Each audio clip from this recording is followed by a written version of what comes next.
Hello and welcome to the Every Other Saturday podcast for a brand new episode. Joined by, once again, Lewis, and joined by, I guess, today, Stuart Hay, if you want to say hello, mate. He's doing all right. How's things? Aye, it's all good, mate, all good. So, Stuart, if you want to tell, obviously, the viewers, the listeners, a bit about yourself if they've not seen you before. No worries. Basically, what I do is I'm a sketch comedian. I make sketch comedy based around Scottish football, more so Rangers and Celtic. And I work with the BBC a lot. I'm a writer for them on some of their shows. I wrote some of this year's Only an Excuse. I was on Only an Excuse this year as well.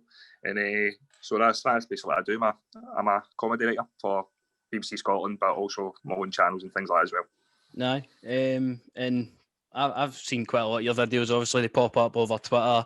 Seen you on Only Excuse as well. And I've just got a few questions for you before we start talking about Rangers and that. How did you start getting into this sort of thing, the comedy and all that? Just kind of fell into it, mate. Before that, I was a musician. I was playing in a lot of bands and things like that. So I wanted to be a musician. And just for the longest time, I was doing that and it didn't really kind of work out. And a lot of my friends at the time were getting into filmmaking. And so I had kind of some resources in about me to kind of film stupid ideas that I had. So originally I started off just making sketches, just like everyday kind of things, of just shit you see in the car when you're driving down the road and all that, and just pure stupid things. And then I've got a lot of my pals are Celtic fans, and I've only got maybe one or two Rangers fan pals. So for the longest time, I would always get the patter and stuff like that. And I'm going to myself, there's something funny in this. Hearing them one day tell me one thing, then the next day they'll tell me something completely different. And I just seen a lot of jokes in it, and I thought to myself, things like Only Excuse and all that, it was outdated, and I think it needed just a wee bit of a fresh take on it. So I started just kind of dip my toe in, see what it was like making the football content, and it worked out really, really well, and that's what I do full time now. Aye, obviously doing that full time's a great thing. Me and Lewis, personally, we've always been interested in that kind of humour. That's how it kind of resonates with us. Just like daft things like Burniston, chewing the fat, and all that's what we've all grew up on. So, it's good to see a different modern take on it. I really enjoy the videos, the humour. It gets to me and Lewis as well. So, thanks very much. I got a lot of stick after Rangers fans, but for the longest time,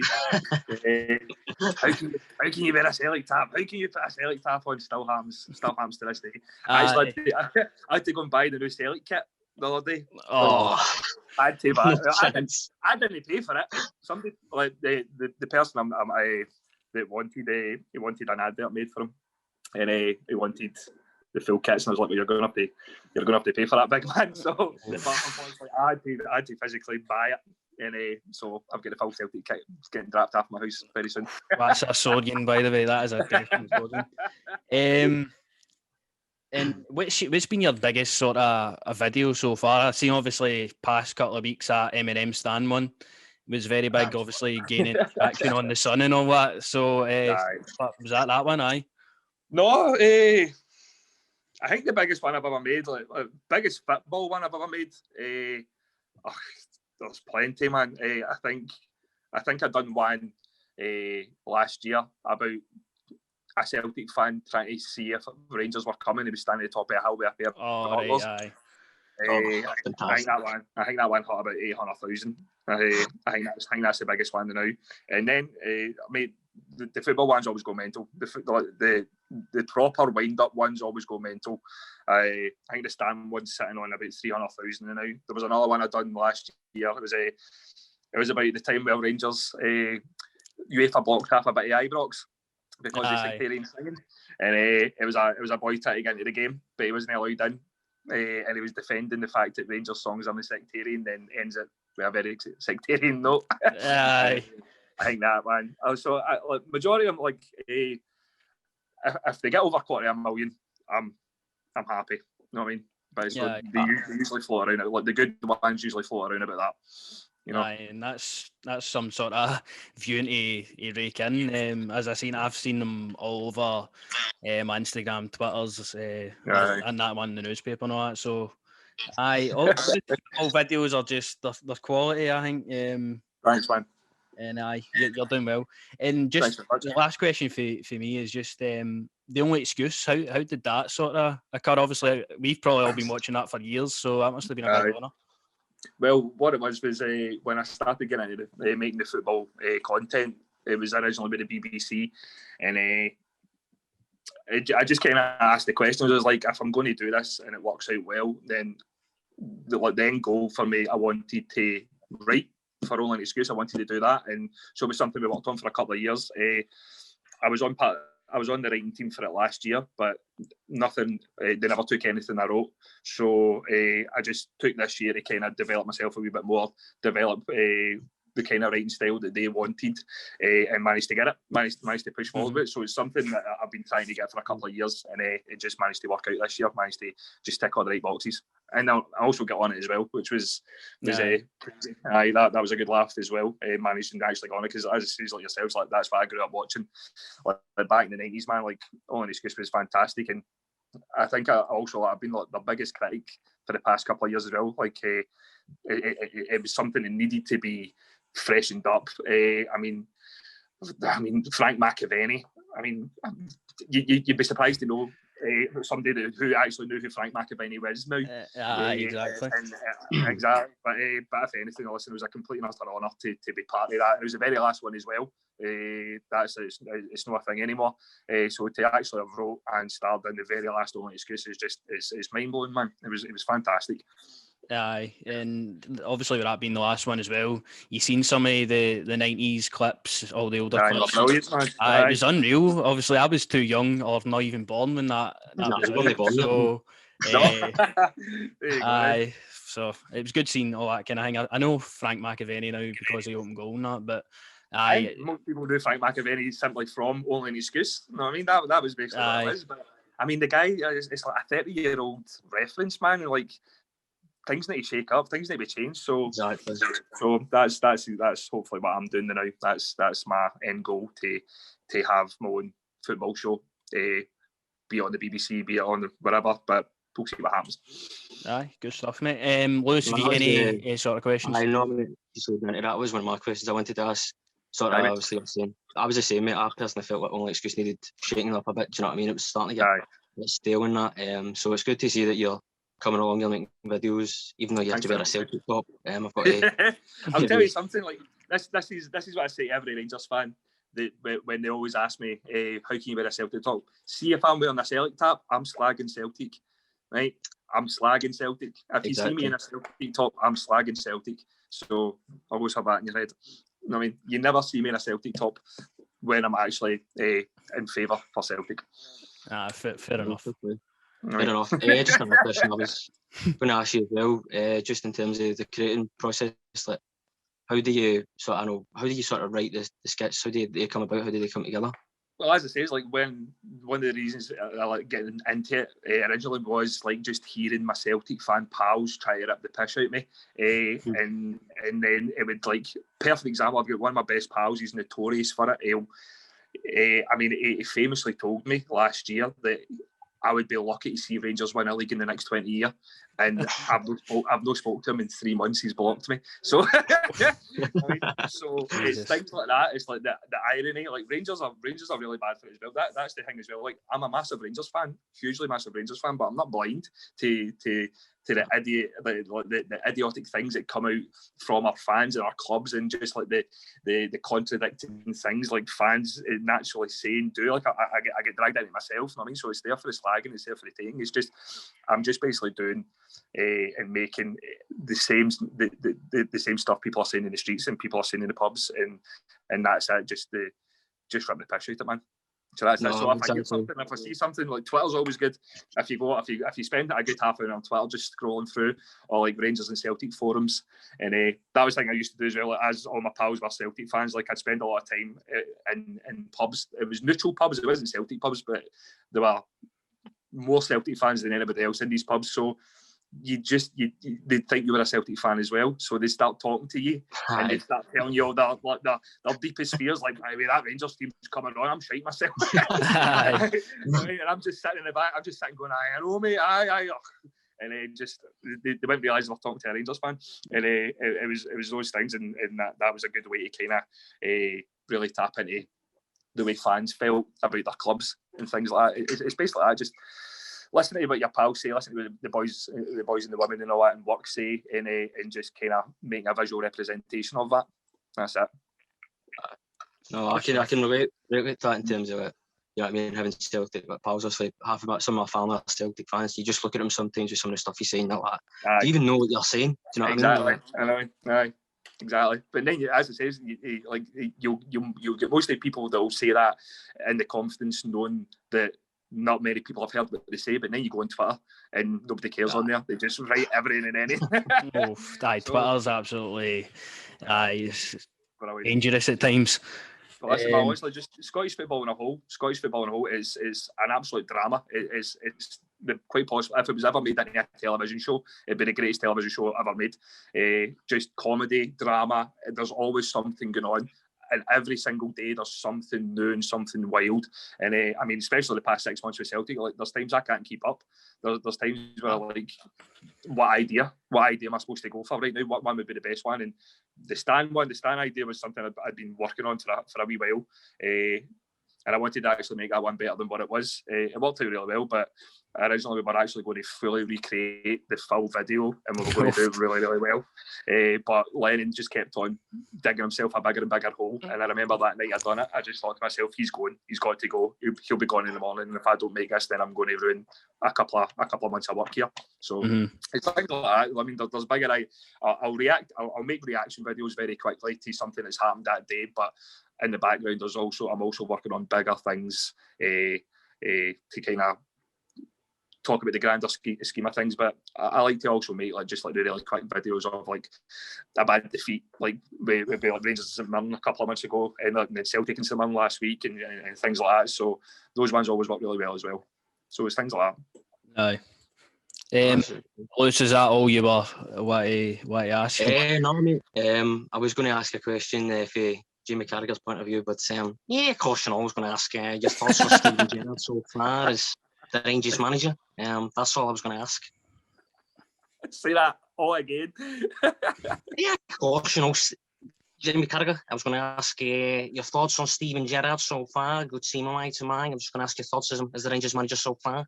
I'll tell you something, by the way. I tried to do I can't do impressions, right? I can't do it at all. But I remember I tried to do a Steven Gerrard and it was terrible.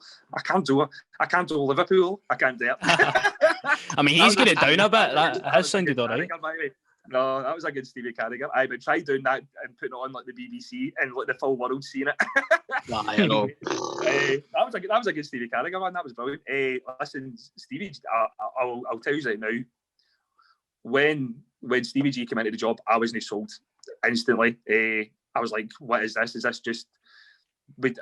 I wanted a tried and trusted manager in. I wanted that. I didn't really see the impact Steven Gerrard would have had on Rangers. I don't again really did, to be honest with you. But I was very naive at the very beginning of what's Steven Gerrard going to bring to Rangers. All he'd done is he'd coached the youth team at Liverpool, and now he's going into one of the biggest jobs in world football. It was like understood he was like a very tough mentality, like a really tough mentality, and he was a very strong character. So I understood he had those traits in him, but was he really ready to be in?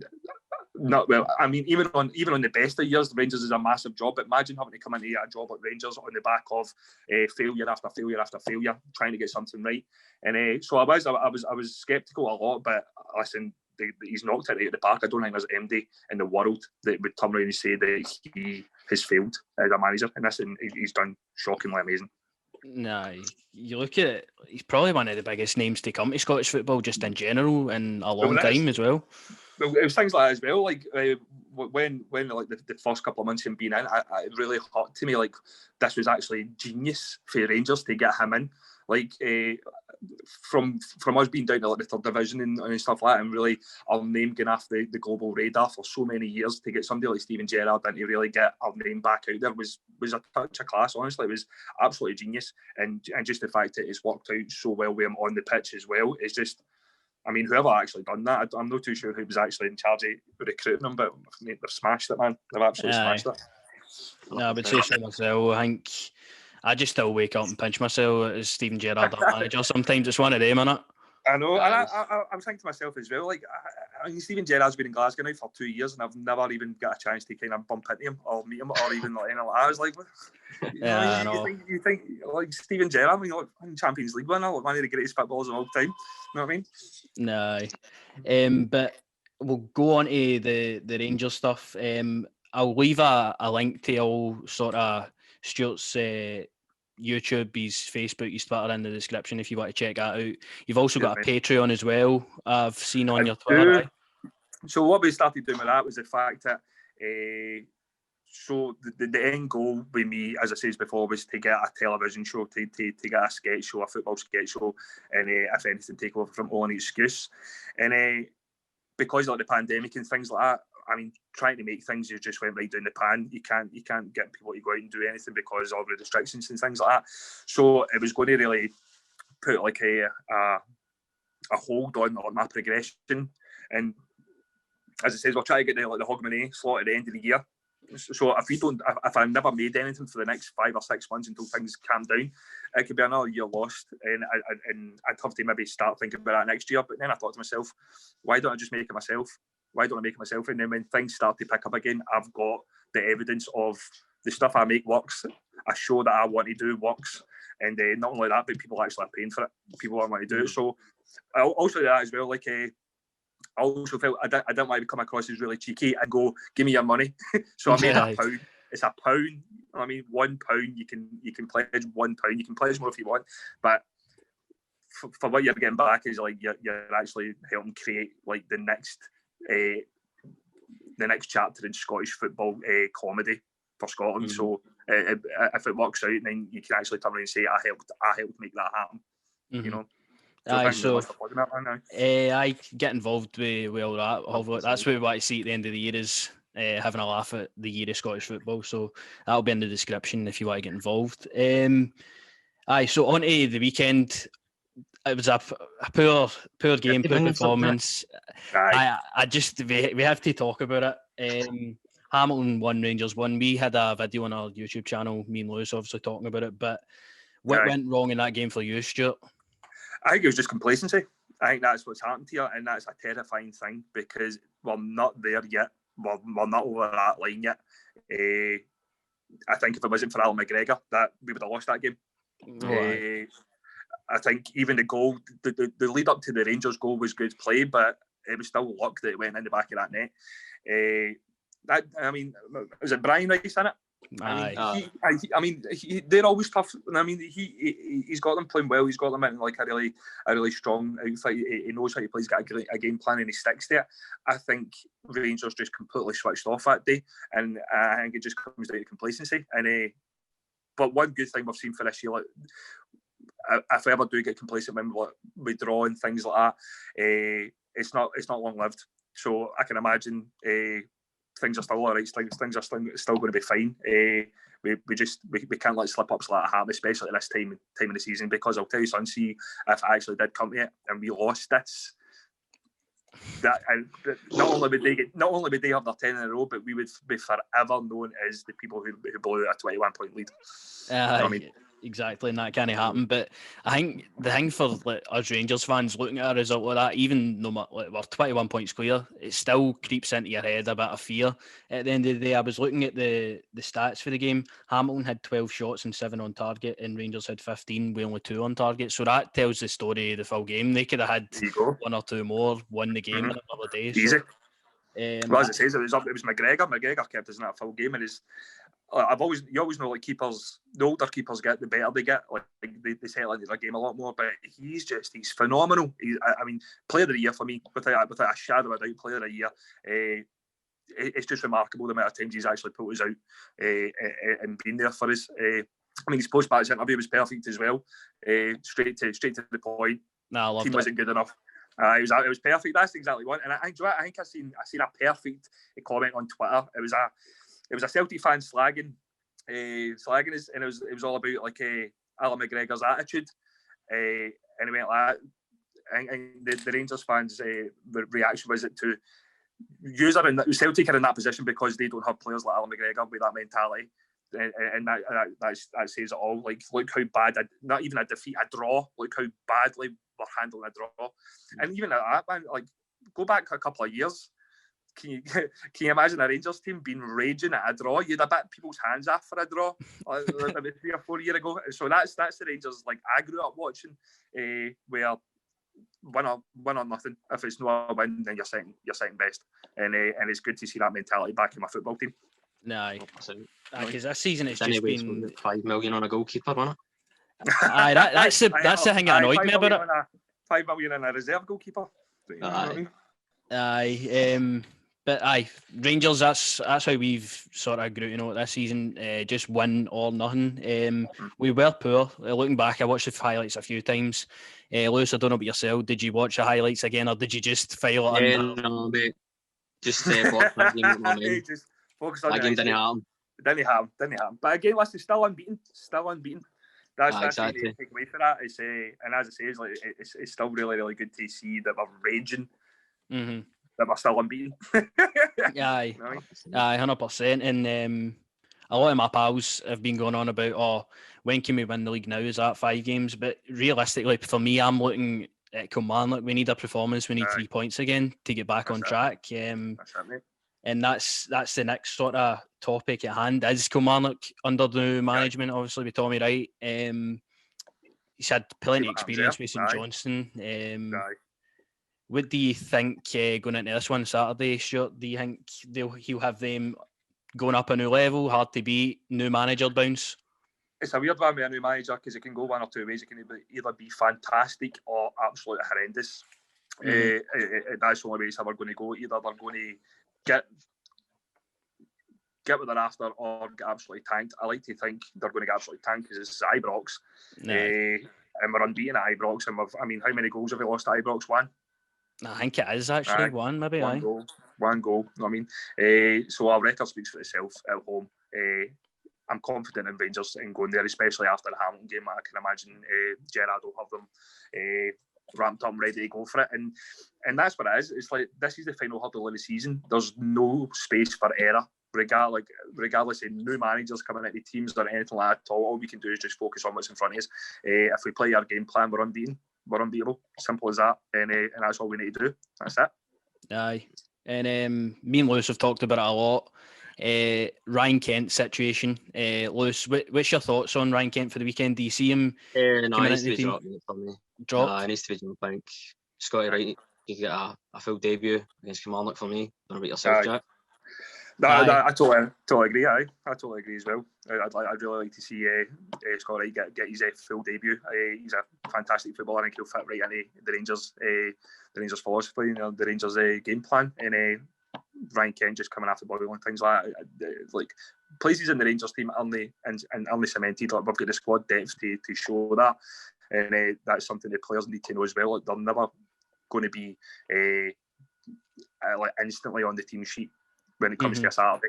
It's up for grabs for everybody, and if you're after Boylan, you're no scoring. I mean, look what happened to Alfredo. I mean, he was pumped into the subs for how long? I mean, or only getting the last 15, 20 minutes of games and stuff like that until he started getting himself back together. So I totally agree with you. I thought Scott Wright looked sharp when he came on. Obviously, he only got about 10, 15 minutes. He looked good.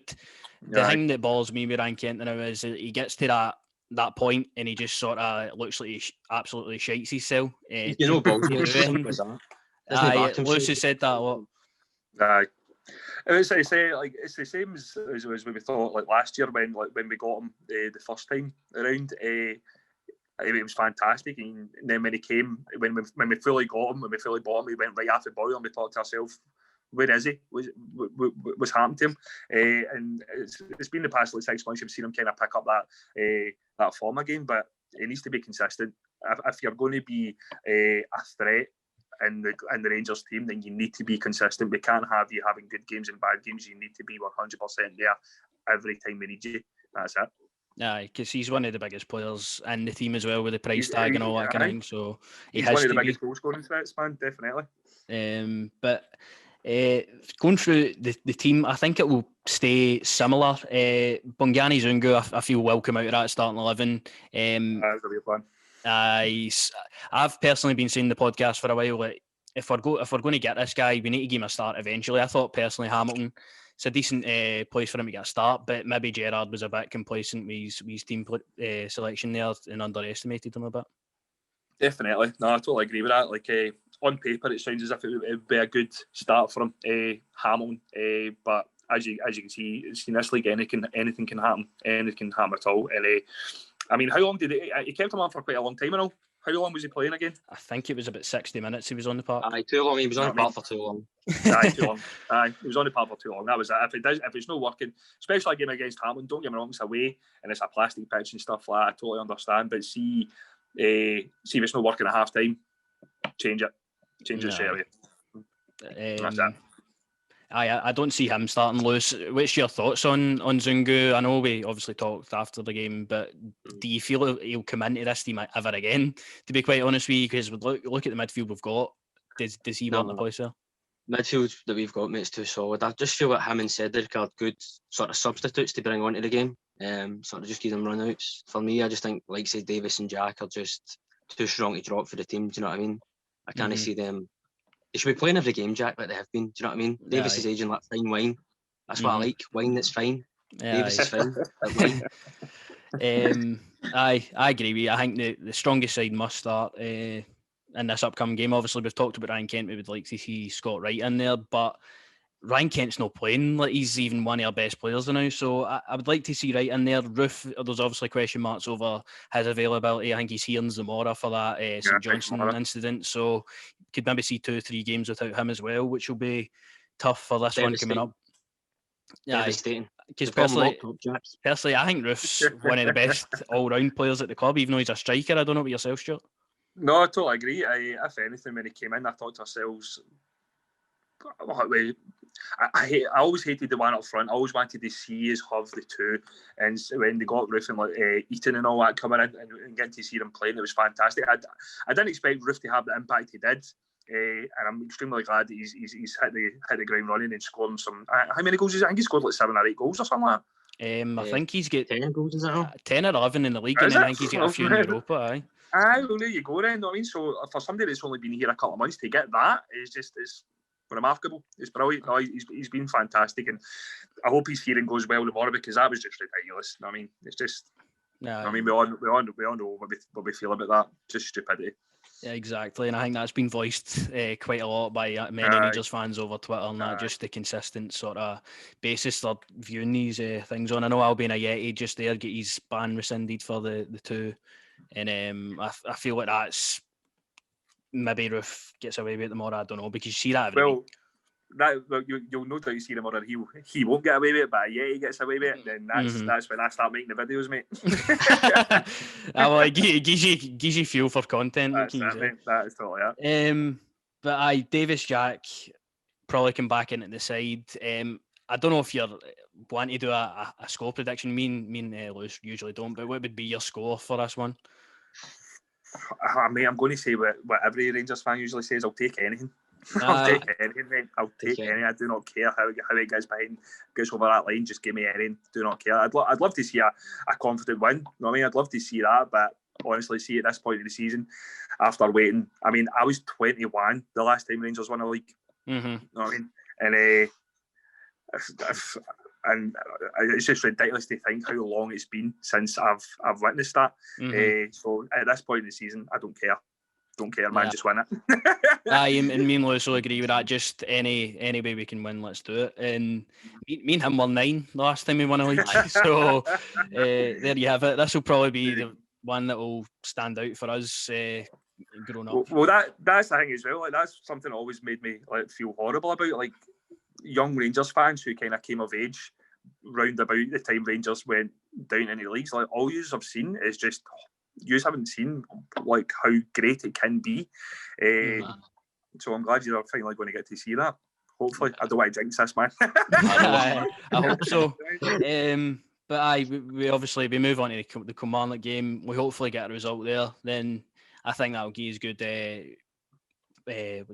motivation going into the Europa League games in the Thursday. So they're coming up, aren't they? So that's the week after that'll be back. So we'll look forward to that one. But is there any sort of final notes on the episode today, Lewis? If you get anything else to say? No, I'm just hoping for a win against Kilmarnock, and want to thank our guest for coming on. I appreciate him giving his time. I know he's no worries at all, man. And I'm just waiting for dinner. It's a decent killer before you wait for your dinner. So I will let you get away to your dinner, but I appreciate you for coming on, mate.